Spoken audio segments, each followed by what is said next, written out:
കലിപ്പന്ന മാലാകപ്പെണ്ണ്. രചന SMC. അവതരണം ഷാഹുൽ മലയിൽ. Editing Shereej Poonoor. നഗരത്തിലെ തിരക്കേറിയ കവലയിൽ പെട്ടെന്നായിരുന്നു ആളുകൾ ഭീതിയോടെ വശങ്ങളിലേക്ക് മാറി നിന്ന്. റോഡിന് നടുവിൽ ഒരു കറുത്ത ആഡംബരക്കാർ തടഞ്ഞു നിർത്തിയിരിക്കുന്നു. അതിനു മുന്നിൽ വെച്ച് ഒരാൾ അതിക്രൂരമായി തല്ലിച്ചതൊക്കെയാണ് മഹേന്ദ്രദേവ്. വില കൂടിയ ബ്രാൻഡഡ് ഷർട്ടിന്റെ കൈകൾ മടക്കി വെച്ച് നെറ്റിൽ ചിതറി വീണ മുഴികൾക്കിടയിലൂടെ അവന്റെ കണ്ണുകൾ കത്തുന്നുണ്ടായിരുന്നു. അതേസമയം ഹോസ്പിറ്റലിലെ ഡ്യൂട്ടി കഴിഞ്ഞ് വരികയായിരുന്നു അനുവും കൂട്ടുകാരി പ്രിയയും. കവലയിലെ ബഹളം കണ്ട് അവരവിടെ തറഞ്ഞിന്ന് പോയി. അനുവിന്റെ ഉള്ളിൽ ഭയം ഇരച്ചു കയറി. അനു നോക്കി, ഇയാൾക്ക് ഇത് തന്നെയാണോ പണി? കഴിഞ്ഞ ദിവസം ബീച്ചിൽ വെച്ച് ഇയാൾ ഒരാൾ ഇതേപോലെ തല്ലുന്ന ഞാൻ കണ്ടതാ. കൂട്ടുകാരി അവളുടെ തോളിൽ തട്ടി പറഞ്ഞു. കാണാൻ നല്ല മാന്യ പോലെയുണ്ട്, ഡ്രസ്സിങ് കണ്ടോ, പക്ഷെ പ്രവൃത്തി പച്ചയായ ഒരു ഗുണ്ട. അനു വെറുപ്പോടെ മുഖം തിരിച്ചു. അതാ പറഞ്ഞ്, ഇപ്പൊ ഗുണ്ടകളൊക്കെ നല്ല പൊളിലുക്കിലാ നടക്കുന്നത്. ഇവറ്റകളൊന്നും വിശ്വസിക്കാൻ പറ്റില്ല. നമുക്ക് വേഗം ഇവിടുന്ന് പോവാനു. ഇങ്ങനെയുള്ളമാരുടെ മുന്നിൽ പെടുന്ന അത്ര നല്ലതല്ല. അവിടെ ഒരു തകർപ്പൻ സ്റ്റണ്ട് തന്നെ നടക്കുന്നുണ്ടായിരുന്നു. മഹേന്ദ്രന്റെ ഓരോ പ്രഹരത്തിലും ആ ഏരിയ തന്നെ വിറച്ചു. അനു അവസാനമായി ഒന്നുകൂടി മഹേന്ദ്രനെ നോക്കി. ചോരപുരണ്ട കൈകൾ കൊണ്ട് തന്റെ വാച്ച് ശരിയാക്കുന്ന അയാളെ കണ്ടപ്പോൾ അവൾക്കൊരു തെമ്മാടി എന്നല്ലാതെ മറ്റൊന്നും തോന്നിയതുമില്ല. അവർ വേഗം അവിടെ നിന്ന് നടന്നു നീങ്ങി. അന്ന് രാത്രി നഗരത്തിലെ ഒരു മങ്ങിയ വെളിച്ചമുള്ള ബാറിൽ മഹേന്ദ്രദേവ് ഇരിക്കുകയായിരുന്നു. മുന്നിലെ ഗ്ലാസ്സിലെ മദ്യത്തെക്കാൾ വീര്യമുണ്ടായിരുന്നു അവന്റെ കണ്ണുകളിലെ ദേഷ്യത്തിന്. എടാ ദേ, ഇന്ന് നീ ആ കവലിൽ വെച്ച് തല്ലുണ്ടാക്കിയോ? എന്തിനാണ് നീ ഇങ്ങനെ? അവന്റെ കൂട്ടുകാരൻ അരിയിലേക്ക് വന്നിരുന്ന് ചോദിച്ചു. മഹേന്ദ്രൻ ഗ്ലാസ് മേശപ്പുറത്ത് ആഞ്ഞു വെച്ചു. എടാ, എന്നോട് ചൊറിയാമെന്നാ ഞാൻ ആരെയും വെറുതെ വിടാറില്ല. അവരാരായാലും ശരി. ദിവസങ്ങൾ കടന്നുപോയി. അന്ന് ഹോസ്പിറ്റൽ ഡ്യൂട്ടി കഴിഞ്ഞ് ഇറങ്ങാൻ വൈകിയിരുന്നു. കൂട്ടുകാരി ലീവായതുകൊണ്ട് അവൾ തനിച്ചാണ്. വിജനമായ ബസ് സ്റ്റോപ്പിൽ ബസ്സിനായി കാത്തു നിൽക്കുമ്പോൾ അവളുടെ മനസ്സ് അനാവശ്യമായ ഭീതിയിൽ പിടഞ്ഞു. പെട്ടെന്നാണ് റോഡിന്റെ നിശബ്ദതയെ കീറി മുറിച്ചുകൊണ്ടൊരു പഴയ ജീപ്പ് അവൾക്ക് തൊട്ടുമുമ്പിൽ സഡൻ ബ്രേക്കിട്ട് നിന്ന്.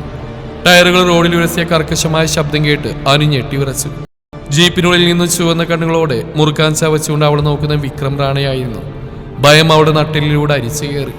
ഒന്നും ചിന്തിക്കാതെ അവൾ ബസ് സ്റ്റോപ്പിൽ നിന്ന് ചാടിയിറങ്ങി പിന്നിലെ ഇടവഴിയിലേക്ക് ജീവൻ രക്ഷിക്കാൻ ഓടി. റാണയുടെ ആജ്ഞ കേട്ടതും ജീപ്പിൽ നിന്ന് 3 തടിമാടന്മാർ പുറത്തേക്ക് ചാടി അവൾക്ക് പിന്നാലെ പാഞ്ഞു. വെടിയാളവളെ, കൈ വിട്ടുപോയാൽ പിന്നെ നമുക്ക് അങ്ങോട്ട് തിരിച്ചു ചെല്ലാൻ പറ്റില്ല. ഇരുട്ടിലൂടെ എങ്ങോട്ടെന്നില്ലാതെ അവൾ ഓടി.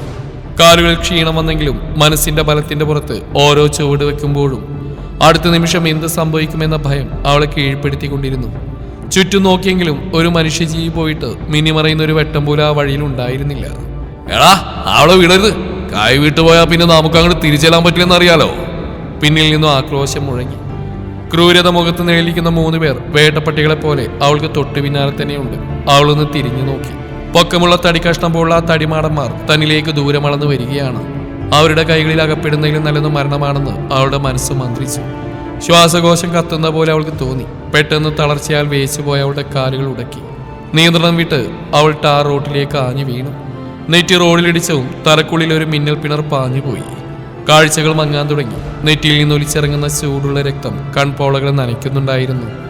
ബോധമറിയുന്ന ആ നിമിഷത്തിലും ആക്രോശങ്ങളോടെ തന്നിലേക്ക് അടുത്തു വരുന്ന ആ കാലടി ശബ്ദങ്ങൾ അവൾ കേൾക്കുന്നുണ്ടായിരുന്നു. തന്റെ ജീവിതം അവിടെ അവസാനിക്കുകയാണെന്ന് അവൾക്ക് ഉറപ്പായി. കണ്ണുകൾ മെല്ലെ അടഞ്ഞു. മഹേന്ദ്രൻ ഗ്ലാസിലെ മദ്യത്തിലേക്ക് നോക്കിയിരിക്കുമ്പോഴാണ് അവന്റെ ഫോൺ മേശപ്പുറത്ത് കിടന്ന് ശബ്ദിച്ച്. സ്ക്രീനിലേക്ക് നോക്കിയില്ലെങ്കിലും വിളിക്കുന്ന ആരാണെന്ന് അവന് ഉറപ്പായിരുന്നു. ഈ ലോകത്ത് അവനെ ചോദ്യം ചെയ്യാൻ ധൈര്യമുള്ള ഒരേ ഒരുത്തൻ, രമേശ്. അവന്റെ ബാല്യകാല സുഹൃത്ത്, അതിലുപരി ജീവന്റെ ജീവനായ ചങ്ക്.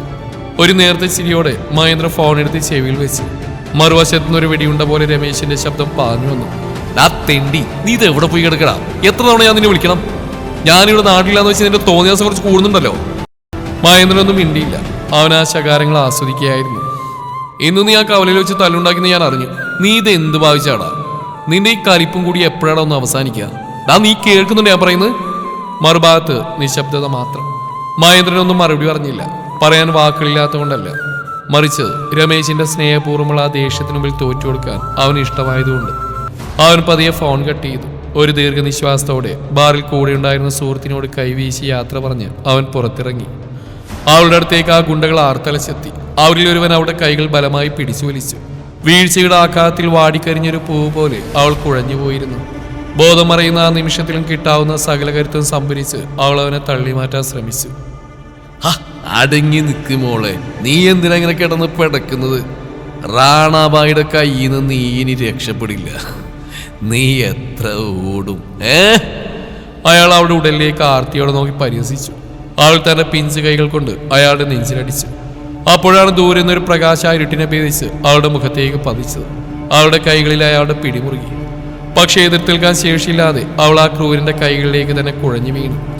കണ്ണുകൾ പാതിയടയുമ്പോഴും അവളുടെ നേരെ വെളിച്ചം ചീറ്റിക്കൊണ്ടുവരുന്ന ആ വാഹനം ഒരു പ്രതീക്ഷ പോലെ അവൾ കണ്ടു. കറുത്ത എസ്യുവിയുടെ ബ്രേക്ക് അമർന്ന ശബ്ദം ആ നിശബ്ദതയെ കീറിമുറിച്ചു. ഹെഡ്ലൈറ്റിന്റെ പ്രകാശത്തിൽ 3 പേരുടെ ഇടയിൽ ഒരു പെൺകുട്ടി കുഴഞ്ഞു വീഴുന്ന മഹേന്ദ്രൻ കണ്ടു. കാര്യങ്ങൾ മനസ്സിലാക്കാൻ അവൻ അധിക സമയം വേണ്ടി വന്നില്ല. താൻ കുടിച്ചിട്ടുണ്ട്, പക്ഷെ നീതിബോധം മരവിച്ചിട്ടില്ല. വണ്ടിയിൽ നിന്ന് അവൻ പുറത്തിറങ്ങി.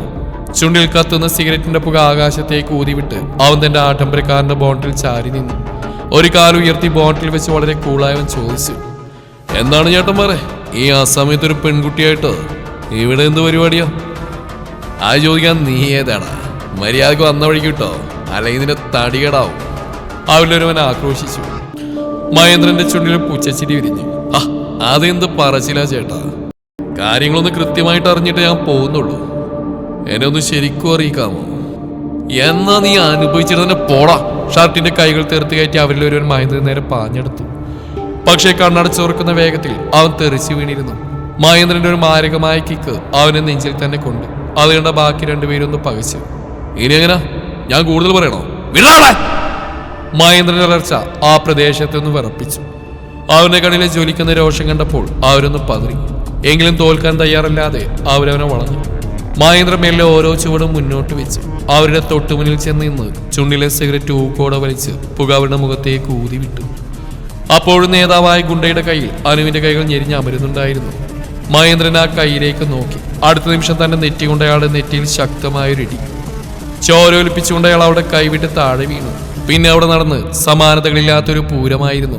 മഹേന്ദ്രന്റെ ഓരോ ഇടിയും പ്രഹരവും കൃത്യമായിരുന്നു. മിനിറ്റുകൾക്കുള്ളിൽ ആ 3 തടിമാടന്മാരും എഴുന്നേൽക്കാൻ വയ്യാതെ മണ്ണിൽ തളർന്നു വീണു. ചിതറിപ്പോയ മുടിയിഴകൾ ഒതുക്കിക്കൊണ്ട് മഹേന്ദ്രൻ താഴെ കിടക്കുന്നവർക്ക് നേരെ കുനിഞ്ഞു. കള്ളുകുടിച്ച ആരെങ്കിലും ഒരാളെ എനിക്ക് തള്ളണമെന്നൊരു നിർബന്ധമുണ്ട്. ഇന്ന് കാവലിൽ വെച്ച് ശരിക്കൊന്ന് എൻജോയ് ചെയ്യാൻ പറ്റിയില്ല. ഇപ്പൊ ഓക്കെ ആയി. Wonderful moment. അപ്പോ താങ്ക്സ് ചേട്ടന്മാരെ, അവൻ പുച്ഛത്തോടെ പറഞ്ഞു. അവൻ തിരിഞ്ഞു നോക്കുമ്പോൾ ബോധരഹിതയായി റോഡിൽ കിടക്കുന്ന അനുവിനെ കണ്ടു. കവലിൽ വെച്ച് താൻ തല്ലുണ്ടാക്കിയപ്പോൾ വെറുപ്പോടെ നോക്കിപ്പോയ അതേ നേഴ്സ് കുട്ടി. തളർന്നു വീണ് കിടക്കുന്ന ഗുണ്ടകളെ പുച്ഛത്തോടെ നോക്കി തിരിഞ്ഞ മഹേന്ദ്രന്റെ കണ്ണുകൾ ആ പെൺകുട്ടിയിലുടക്കി. കാറിന്റെ ഹെഡ്ലൈറ്റുകൾ ആ രാത്രിയുടെ കറുപ്പിനെ മായ്ച്ചു കളഞ്ഞപ്പോൾ അവളുടെ മുഖം അവൻ വ്യക്തമായി കണ്ടു. ഒരു നേഴ്സ് യൂണിഫോമിന് സമാനമായ ചുരിദാറാണ് വേഷം.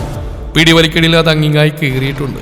വെളുത്ത നെറ്റിയിൽ നിന്ന് ഒലിച്ചിറങ്ങിയ ചോര അവളുടെ കവിളിലൂടെ പടർന്ന് ഉണങ്ങി തുടങ്ങിയിരുന്നു. ഇവൾക്ക് ഇതെന്തിന്റെ കേടാ? പാതിരാത്രി വീട്ടിൽ കിടന്നുറങ്ങേണ്ട പ്രായത്തിൽ ഓരോരുത്തന്മാരുടെ കൈ പിടിച്ചു കൊടുക്കാൻ റോഡിലിറങ്ങിക്കോളും. അവളുടെ നിഷ്കളങ്കമായ മുഖത്തേക്ക് നോക്കി നിൽക്കുമ്പോഴും അവന്റെ നാവിലുണ്ടായിരുന്നത് കടുപ്പമേറിയ വാക്കുകളായിരുന്നു. അവൻ അവളുടെ അരികിലേക്ക് നടന്നു. ഹലോ, എഴുന്നേൽക്ക് നീ. അവൻ തട്ടി വിളിച്ചെങ്കിലും മറുപടി ഉണ്ടായില്ല. അവസാനം ഈ മരണം എന്റെ തലയിലായല്ലോ. ഇതിനെവിടെ ഇട്ടിട്ട് പോയ നാളെ രാവിലെ ആകുമ്പോഴേക്കും പല്ലും മുടിയും പോലും ബാക്കി കാണില്ല. അവൻ ദേഷ്യത്തോടെ പിറുവിറുത്തെങ്കിലും ആ വാക്കുകളിൽ ഒരുതരം കരുതൽ ഒളിഞ്ഞിരിപ്പുണ്ടായിരുന്നു. അവൻ കുനിഞ്ഞ് അവളെ കൈകളിൽ കോരിയെടുത്തു. തളർന്നു കുഴഞ്ഞ ആ ശരീരം അവന്റെ നെഞ്ചോട് ചേർന്നു. അവൻ അവളെ കാറിന്റെ ബാക്ക് സീറ്റിലേക്ക് സാവധാനം കിടത്തി. ഡോർ അടച്ച ശേഷം ഡ്രൈവിംഗ് സീറ്റിലേക്ക് കയറാൻ തുടങ്ങിയ മഹേന്ദ്രൻ ഒരിക്കൽ കൂടി റോഡിൽ വീണെടുക്കുന്ന ഗുണ്ടകളെ രൂക്ഷമായി നോക്കി. അവന്റെ ആ കത്തുന്ന നോട്ടം കണ്ടതും ബോധം പകുതി തിരിച്ചിട്ടി അവർ ഭീതിയോടെ റോഡരിയിലേക്ക് ഇഴഞ്ഞു മാറി. അവൾ ഒന്നും അറിയുന്നുണ്ടായിരുന്നില്ല. മരണത്തിന്റെ വക്കിൽ നിന്ന് തന്നെ കൈപിടിച്ചുയർത്തിയത് താൻ തെമ്മാടിയെന്ന് മുദ്രകുത്തി അതേ മനുഷ്യനാണെന്നോ, താനിപ്പോൾ അയാളുടെ കാവിലാണെന്നോയുള്ള യാഥാർത്ഥ്യമറിയാതെ അവൾ ആഴത്തിലുള്ള മയക്കത്തിലായിരുന്നു. പുറകിലെ സീറ്റിൽ നിസ്സഹായി കിടക്കുന്ന ആ പെൺകുട്ടിയെയും കൊണ്ട് ആ വാഹനം അജ്ഞാതമായ ഏതോ ലക്ഷ്യസ്ഥാനത്തേക്ക് ഇരുട്ടിനെ കീറി മുറിച്ച് പാഞ്ഞുപോയി. കാറ് നേരെ ചെന്നിന്ന് അടുത്തുള്ള ഹോസ്പിറ്റൽ മുമ്പിലായിരുന്നു. സ്ട്രക്ചറിൽ അവൾ അകത്തേക്ക് മാറ്റുമ്പോൾ മഹേന്ദ്രന്റെ ഉള്ളിൽ എന്തെന്നില്ലാത്ത ഒരു അസ്വസ്ഥത പടർന്നു. അവളുടെ ബാഗിൽ നിന്ന് ഫോൺ എടുത്ത് മയങ്ങിക്കിടക്കുന്ന അവളുടെ വിരലുകൾ ഫോൺ സ്ക്രീനിൽ അമർത്തി അവനത് അൺലോക്ക് ചെയ്തു. അവൾ അവസാനം വിളിച്ച നമ്പറിലേക്ക് അവൻ തിരിച്ചു വിളിച്ചു. മറുതലക്കിൽ അവളുടെ കൂട്ടുകാരി പ്രിയയായിരുന്നു. നടന്ന കാര്യങ്ങൾ ചുരുക്കത്തിൽ പറയുമ്പോൾ മഹേന്ദ്രന്റെ ശബ്ദത്തിൽ വല്ലാത്തൊരു ഗാംഭീര്യമുണ്ടായിരുന്നു. നേരം വെളുത്തപ്പോഴേക്കും പ്രിയ ഹോസ്പിറ്റലിലേക്ക് ഓടിയെത്തി. ICU മുമ്പിൽ ഗൗരവത്തോടെ നിൽക്കുന്ന മഹേന്ദ്രദേവിനെ കണ്ടതും അവൾ ഒരു നിമിഷം ഭീതിയോടെ തറഞ്ഞെന്ന് പോയി. കവലിൽ വെച്ച് തല്ലുണ്ടാക്കുന്ന കണ്ട അതേ തെമ്മാടി. അവിടെ ഉണ്ടായിരുന്ന മഹേന്ദ്രന്റെ ആത്മമിത്രം ബെന്നി പ്രിയയുടെ അമ്പരപ്പ് കണ്ട് അവളുടെ അടുത്തേക്ക് വന്നു. മഹേന്ദ്രന്റെ ജീവിതത്തിലെ കനലുകൾക്കിടാത്ത കറുത്ത അധ്യായങ്ങൾ ബെന്നി അവൾക്ക് വിവരിച്ചു കൊടുത്തു. നീ വിചാരിക്കുന്ന പോലെ ഒരു ഗുണ്ടെന്നല്ല പ്രിയവൻ, ബെന്നി ദീർഘനിശ്വാസത്തോടെ പറഞ്ഞു. വർഷങ്ങൾക്ക് മുമ്പ് മഹേന്ദ്രന് ഒരു അനിയത്തി ഉണ്ടായിരുന്നു. അവന്റെ ജീവനായിരുന്നു അവൾ. ഒരു രാത്രി അവളെ കുറെ മൃഗങ്ങൾ ചേർന്ന് വേട്ടയാടി. നീതി തേടി അലഞ്ഞെങ്കിലും പണത്തിനു മുമ്പിൽ നിയമം കണ്ണടച്ചു. കുറ്റവാളികളെ പിടികിട്ടിയില്ല. ആ വേദനയിൽ തകർന്നു പോയാൻ അവൻ. ആ നീറ്റിൽ മറക്കാനാ അവനിപ്പോ ഇങ്ങനെ കള്ളുടിക്കുന്നത്. പക്ഷെ ഏതെങ്കിലും ഒരു പെൺകുട്ടിക്ക് നേരെ ആരെങ്കിലും കൈപൊക്കുന്ന കണ്ട മഹേന്ദ്രൻ അത് സഹിക്കില്ല. പിന്നെ മുന്നിലുള്ള ആരായാലും അവനൊരു കാളിയനായി മാറും. പ്രിയ വിശ്വസനീയതയോടെ മഹേന്ദ്രനെ നോക്കി. തങ്ങൾ തെമ്മാടി എന്ന മുദ്രത്തി ആ കരിമ്പാറ പോലുള്ള മനുഷ്യന്റെ ഉള്ളിൽ നീറുന്ന ഒരു അഗ്നിപർവ്വതമുണ്ടെന്ന് അവൾ അറിഞ്ഞിരുന്നില്ല. സ്വന്തം അനിയത്തെ രക്ഷിക്കാൻ കഴിയാതെ പോയൊരു ജ്യേഷ്ഠന്റെ തീരാവേദനയായിരുന്നു അയാളുടെ ഓരോ പ്രഹരത്തിലും ഉണ്ടായിരുന്നെന്ന് അവൾ തിരിച്ചറിഞ്ഞു. ICUവിന് പുറത്ത് ഡോക്ടറെ കണ്ടതും ദേവ് അക്ഷമനായി മുന്നോട്ട് വന്നു. ഡോക്ടർ, ആ കുട്ടിക്ക് തലയ്ക്ക് നല്ല ആഴത്തിലുള്ള മുറിവുണ്ട്. പക്ഷെ പേടിക്കാനില്ല, മരുന്നിന്റെ മയക്കത്തില്ല. ബോധം തെളിയാൻ എന്തായാലും 6-7 മണിക്കൂർ എടുക്കും. ഡോക്ടറുടെ മറുപടി കേട്ടതും ദേവ് ഒരു ദീർഘനിശ്വാസത്തോടെ അവിടെയുള്ള ബെഞ്ചിലിരുന്നു. മണിക്കൂറുകൾക്ക് ശേഷം അനു കണ്ണു തുറന്നു. മയക്കം വിട്ടുമാറാത്ത കണ്ണുകളുമായി അവൾ ചുറ്റും നോക്കി. ആ സമയം പ്രിയ പുറത്തുപോയിരിക്കുകയായിരുന്നു. നേഴ്സ് നൽകിയ വിവരമനുസരിച്ച് ദേവ് ICUവിനുള്ളിലേക്ക് കയറി. തന്നെ രക്ഷിച്ചവനാണെന്നറിയാതെ മുന്നിൽ നിൽക്കുന്ന ആ തെമ്മാടിയെ കണ്ടതും അനു ബെഡിൽ നിന്നും ചാടി എഴുന്നേറ്റു. ആ ഉറക്ക കഴിഞ്ഞ് എഴുന്നേറ്റോ? ദേവ് ചോദിച്ചു. അത് കേട്ടത് അനു പാഞ്ഞു വന്ന എന്റെ ഷർട്ടിന്റെ കോളർ പിടിച്ചു. നീ എന്തിനാണ് ഇന്ന് രാത്രി എന്നെ ഉപദ്രവിച്ച്? നീ അവരുടെ കൂട്ടത്തിലുണ്ടെന്ന് എനിക്കറിയാം. എന്നെ എവിടെയാണ് കൊണ്ടുപോയത്? ദേവിന്റെ ഉള്ളിലെ കലിപ്പ് രട്ടിച്ചു. അവനവരുടെ കൈകൾ തട്ടിമാറ്റി അലറി. നിർത്തടി, നീ എങ്ങോട്ടാടി പറഞ്ഞു പോന്ന്? രാത്രി ചോര ഒലിപ്പിച്ച് റോഡിൽ കിടന്നപ്പോ ദയതോന്നി ഹോസ്പിറ്റലിൽ എത്തിച്ച് എന്നെ വേണം പറയാൻ. അല്ലെങ്കിൽ എനിക്ക് ഇത് തന്നെ കിട്ടണം. ഏത് നേരത്താണോ ഇതിനൊക്കെ രക്ഷിക്കാൻ തോന്നിയത്? ബഹളം കേട്ട് പ്രിയ നേഴ്സ് ഓടി വന്നു. പ്രിയയുടെ വിട്ട് കാര്യങ്ങൾ വിശദീകരിച്ചപ്പോഴാണ് അനുവിന് സത്യം മനസ്സിലായത്. താൻ ക്രൂരനെന്ന് കരുതിയ മഹേന്ദ്രദേവാണ് തന്റെ ജീവൻ രക്ഷിച്ചെന്നറിഞ്ഞപ്പോൾ അവൾക്ക് തലയുയർത്താൻ കഴിഞ്ഞില്ല. പിന്നീട് റൂമിലേക്ക് മാറിയപ്പോൾ വിക്രം റാണ എന്തിനാണ് അനുവിനെ പിന്തുടരുന്നതെന്ന് ദേവ് പ്രിയയിൽ നിന്ന് അറിഞ്ഞു. വിക്രം റാണയുടെ അനധികൃതമായ ഒരു മരുന്നിടപാടിന്റെ തെളിവുകൾ ഹോസ്പിറ്റൽ ഡ്യൂട്ടിക്കിടെ അനുവിന്റെ കയ്യിൽ അബദ്ധത്തിൽ കിട്ടിയിരുന്നു.